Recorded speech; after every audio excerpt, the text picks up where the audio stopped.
Oui, et toujours je commence avec un petit bonjour. Bon, mais cette fois, c'est un Mitsubishi 4, 3 litres 2, 200 chevaux. 100 chevaux, et puis on peut dire que Mitsubishi, depuis 2006, voilà, 2000-2006,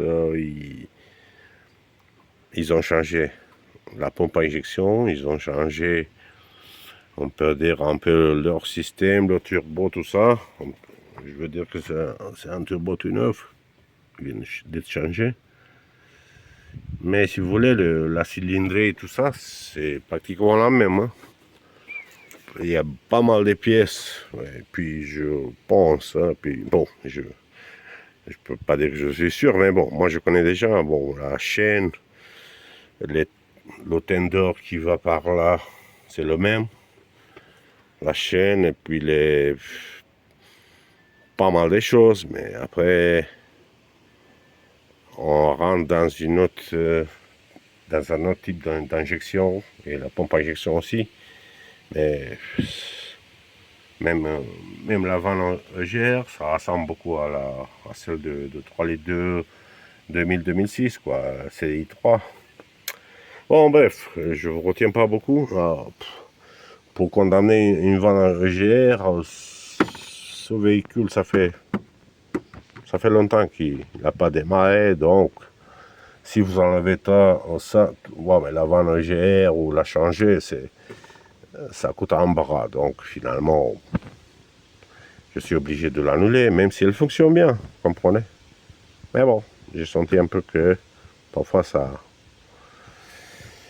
au niveau de ralenti tout ça, mais bon, mais je peux faire de l'annuler, donc je vais confectionner d'une tôle assez costaud, entre autres pour tout bloquer ici. Donc si on bloque ici, on peut légèrement couper ce tuyau là, parce que ça va toujours gêner.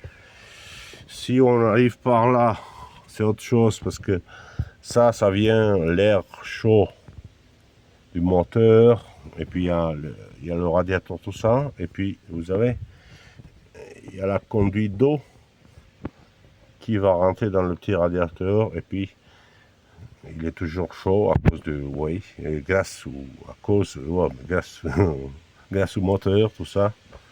Et puis il va être toujours chaud, et puis comme ça, dans l'habitacle, vous aurez toujours de l'air chaud, donc voilà, d'une ambiance correcte, et puis beaucoup plus vite que si on va annuler tout ça. Et puis comme ça, on peut tout dégager, même ça, on peut dégager. Ça, on peut dégager au moment qu'on va faire tout ça. La liaison entre la pompe à eau ou le circuit vers l'habitacle, vers le chauffage à l'intérieur.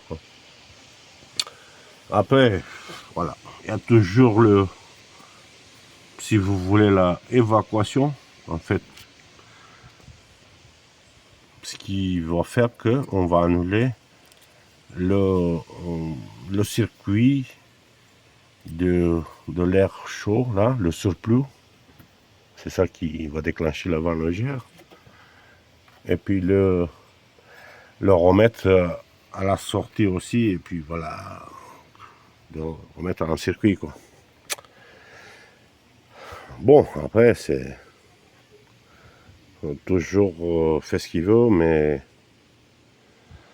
pour moi, c'est un 4x4. Après, si tu restes quelque part et puis ça manque de puissance à cause de la vanne OGR, je préfère de l'annuler, hein, même si elle est correcte, elle fonctionne bien. Bon, ben je vous laisse, à la prochaine, et puis si jamais vous